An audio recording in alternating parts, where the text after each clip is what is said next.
Leitura diária da Bíblia. Hoje, dia 9 de dezembro de 2024, iremos ler a primeira carta de Paulo a Timóteo. Prefácio e saudação. Capítulo 1. Paulo, apóstolo de Cristo Jesus por ordem de Deus, nosso Salvador, e de Cristo Jesus, nossa esperança, a Timóteo, verdadeiro filho na fé. Que a graça, a misericórdia e a paz da parte de Deus Pai e de Cristo Jesus, nosso Senhor, estejam com você. Advertência contra falsas doutrinas.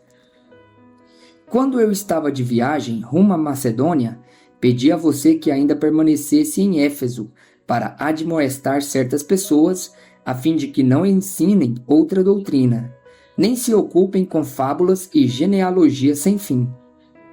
Essas coisas mais promovem discussões do que o serviço de Deus na fé.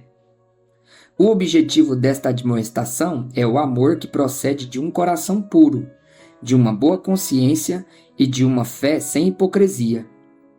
Algumas pessoas se desviaram destas coisas e se perderam em discussões inúteis, pretendendo passar por mestres da lei, não compreendendo, porém, nem o que dizem, nem os assuntos sobre os quais falam com tanta ousadia. A lei e os seus objetivos. Sabemos que a lei é boa. Se alguém se utiliza dela de modo legítimo, tendo em vista que não se promulga lei para quem é justo, mas para os transgressores e rebeldes, para os ímpios e pecadores, para os iníquos e profanos, para os que matam o pai ou a mãe, para os homicidas, para os que praticam a imoralidade, para os que se entregam a práticas homossexuais, para os sequestradores, para os mentirosos, para os que fazem juramento falso e para tudo que se opõe à sã doutrina. Segundo o Evangelho da glória do Deus bendito, do qual fui encarregado. A graça na vinda de Paulo. Dou graças a Cristo Jesus, nosso Senhor, que me fortaleceu e me considerou fiel, designando-me para o ministério. A mim, que no passado era blasfemo, perseguidor e insolente. Mas alcancei misericórdia, pois fiz isso na ignorância, na incredulidade. Transbordou, porém, a graça de nosso Senhor, com a fé e o amor que há em Cristo Jesus. Esta palavra é fiel e digna de toda aceitação, que Cristo Jesus veio ao mundo para salvar os pecadores, dos quais eu sou o principal. Mas por essa mesma razão, me foi concedida misericórdia para que em mim, que sou o principal pecador, Cristo Jesus pudesse mostrar a sua completa longanimidade, e eu servisse de modelo para todos os que hão de crer nele para a vida eterna. Assim ao Rei eterno, imortal, invisível, Deus único, honra e glória para todos sempre. Amém. O bom combate. Esta é a admoestação que faço a você, meu filho Timóteo, segundo as profecias que anteriormente foram feitas a seu respeito, que firmado nelas, você combata um bom combate, mantendo a fé e a boa consciência, porque alguns, tendo rejeitado a boa consciência, vieram a naufragar na fé. Entre esses estão Himeneu e Alexandre, os quais entreguei a Satanás, para serem castigados, a fim de que aprendam a não blasfemar. A prática da oração. Um só mediador. Capítulo 2. Antes de tudo, peço que se façam súplicas, orações, intercessões e ações de graça em favor de todas as pessoas. Orem em favor dos reis e de todos os que exercem autoridade, para que vivamos vida mansa e tranquila, com toda piedade e respeito. Isto é bom e aceitável diante de Deus, nosso Salvador, que deseja que todos sejam salvos e cheguem ao pleno conhecimento da verdade. Porque há um só Deus e um só mediador entre Deus e a humanidade, Cristo Jesus, homem, que deu a si mesmo em resgate por todos, testemunho que se deve dar em tempos oportunos. Para isto, fui designado pregador e apóstolo. Afirmo a verdade, não minto. Mestre dos gentios, na fé e na verdade. Instruções para homens e mulheres. Quero, pois, que os homens orem em todos os lugares, levantando mãos santas sem ira e sem animosidade. Da mesma forma que as mulheres, em traje decente, se enfeitem com modéstia e bom senso, não com tranças no cabelo, ouro, pérolas ou roupas caras, porém com boas obras, como convém às mulheres que professam ser piedosas. A mulher aprenda em silêncio com toda a submissão, e não permito que a mulher ensine, nem que exerça autoridade sobre o homem. Esteja, porém, em silêncio, porque primeiro foi formado Adão, depois Eva. E Adão não foi iludido, mas a mulher, sendo enganada, caiu em transgressão. Mas ela será salva tendo filhos, se permanecer em fé, amor e santificação com bom senso. As qualificações dos bispos e dos diáconos. Capítulo 3. Fiel é a palavra. Se alguém deseja o episcopado, excelente obra almeja. É necessário, pois, que o bispo seja irrepreensível, esposo de uma só mulher, moderado, sensato, modesto, hospitaleiro, apto para ensinar, não dado ao vinho, nem violento, porém cordial, inimigo de conflitos, não avarento, e que governe bem a própria casa, criando os filhos sob disciplina, com todo respeito. Pois se alguém não sabe governar a própria casa, como cuidará da igreja de Deus? Que o bispo não seja recém-convertido, para não acontecer que fique cheio de orgulho e incorra na condenação do diabo. É necessário também que ele tenha bom testemunho dos de fora, a fim de não cair na desonra e no laço do diabo. Do mesmo modo, quanto aos diáconos, é necessário que sejam respeitáveis de uma só palavra, não inclinados a muito vinho, não gananciosos, conservando o mistério da fé, com a consciência limpa. Também estes devem ser primeiramente experimentados, e caso se mostrem irrepreensíveis, que exerçam o diaconato. Do mesmo modo, quanto a mulheres, é necessário que elas sejam respeitáveis, não maldizentes, moderadas e fiéis em tudo. O diácono seja marido de uma só mulher e governe bem os seus filhos e a própria casa, pois os que desempenharem bem o diaconato alcançarão para si mesmos uma posição de honra e muita ousadia na fé em Cristo Jesus. A Igreja de Deus e o mistério da piedade. Escrevo estas coisas a você, esperando ir vê-lo em breve. Mas se eu demorar, você saberá como se deve proceder na casa de Deus, que é a Igreja do Deus vivo, coluna e fundamento da verdade. Sem dúvida grande é o mistério da piedade. Aquele que foi manifestado na carne foi justificado em espírito, visto pelos anjos, pregado entre os gentios, crido no mundo, recebido na glória. A apostasia nos últimos tempos. Capítulo 4. Ora, o Espírito afirma expressamente que nos últimos tempos alguns apostarão da fé, por obedecerem os espíritos enganadores e a ensinos de demônios, pela hipocrisia dos que falam mentiras e que têm a consciência cauterizada, que proíbem o casamento e exigem abstinência de alimentos que Deus criou para serem recebidos com gratidão pelos que creem e conhecem a verdade. Pois tudo que Deus criou é bom, e se recebido com gratidão, nada é recusável, porque é santificado pela palavra de Deus e pela oração.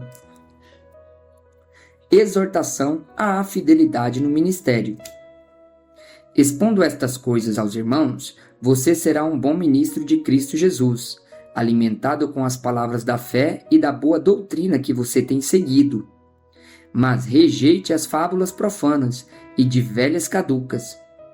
Exercite-se pessoalmente na piedade, pois o exercício físico tem algum valor, mas a piedade tem valor para tudo, porque tem a promessa da vida que agora é e da que há de vir. Fiel é esta palavra e digna de inteira aceitação, pois é para esse fim que trabalhamos e nos esforçamos, porque temos posto a nossa esperança no Deus vivo, Salvador de todos, especialmente dos que creem. Ordene estas coisas e ensine-as. Ninguém o despreze por você ser jovem.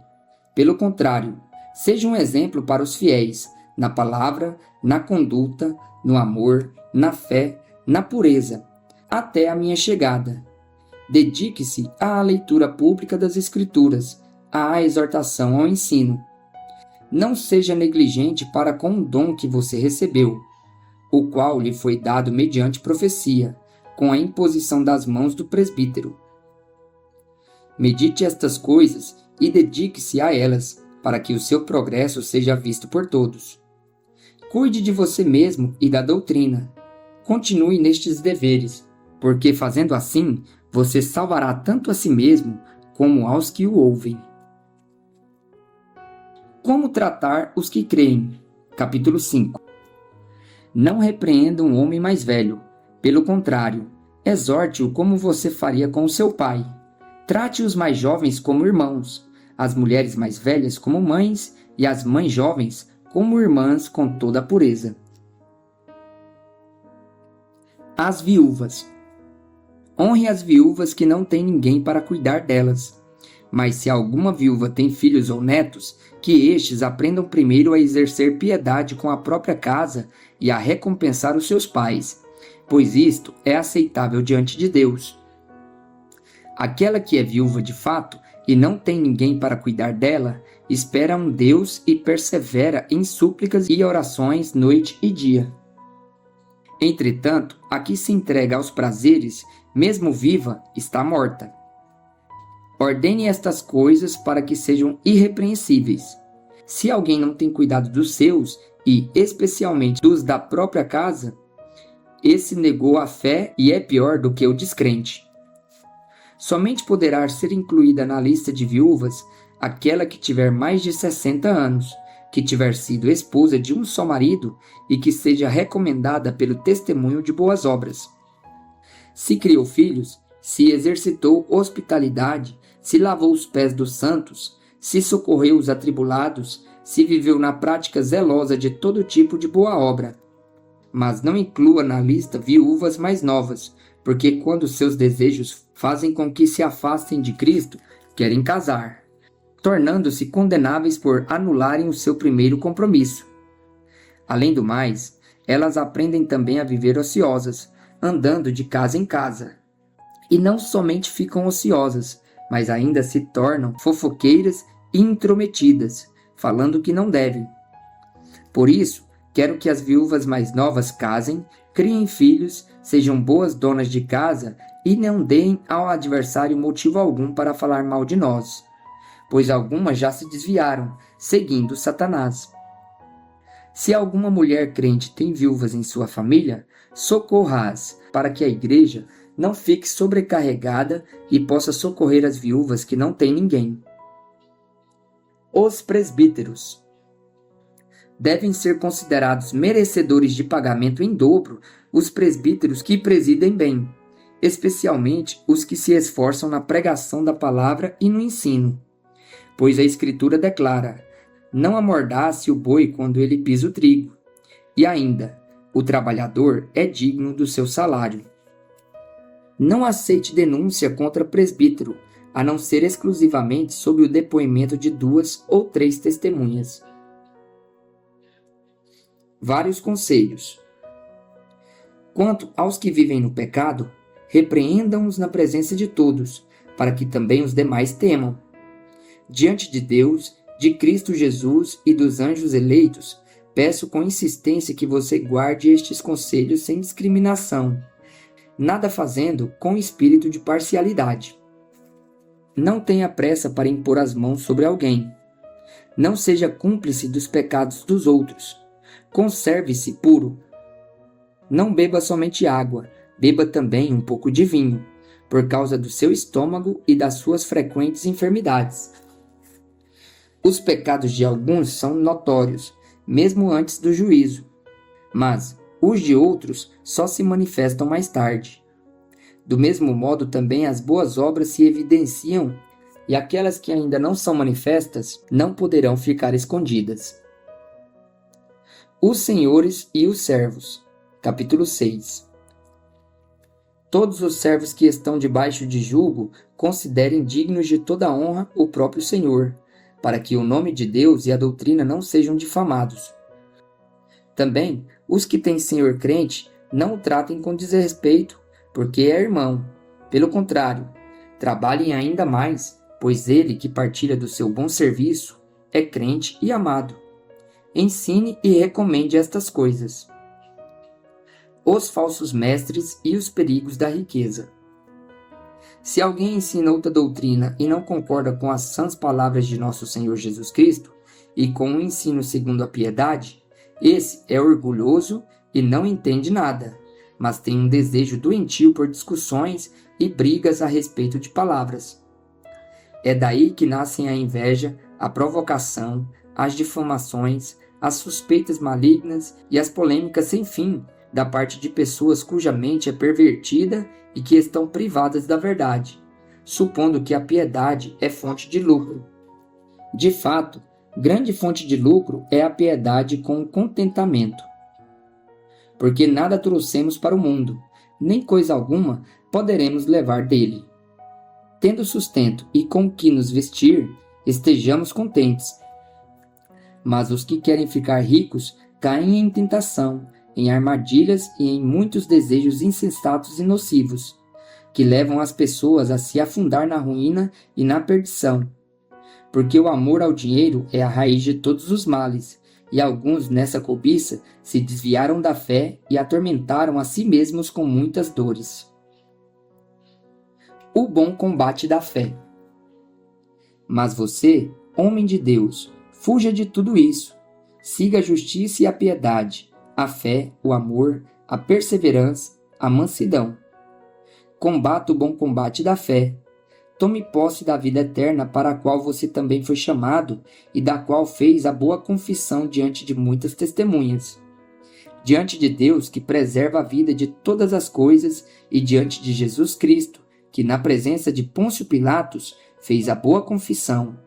Eu exorto você a guardar este mandamento imaculado e irrepreensível até a manifestação de nosso Senhor Jesus Cristo, a qual no tempo certo há de ser revelada pelo bendito e único soberano, o Rei dos Reis e Senhor dos Senhores, o único que possui imortalidade, que habita em luz inacessível, a quem ninguém jamais viu, nem é capaz de ver. A ele honra e poder eterno. Amém. Os ricos. Exorte os ricos deste mundo a que não sejam orgulhosos, nem depositem a sua esperança na instabilidade da riqueza, mas em Deus, que tudo nos proporciona ricamente para o nosso prazer. Que eles façam o bem, sejam ricos em boas obras, generosos em dar e prontos a repartir, ajuntando para si mesmos um tesouro que é sólido fundamento para o futuro, a fim de tomarem posse da verdadeira vida. Conselho final. E você, ó Timóteo, guarde o que lhe foi confiado, evitando os falatórios inúteis e profanos e as contradições daquilo que falsamente chamam de conhecimento, pois alguns, professando-o, se desviaram da fé. Bênção. A graça esteja com vocês.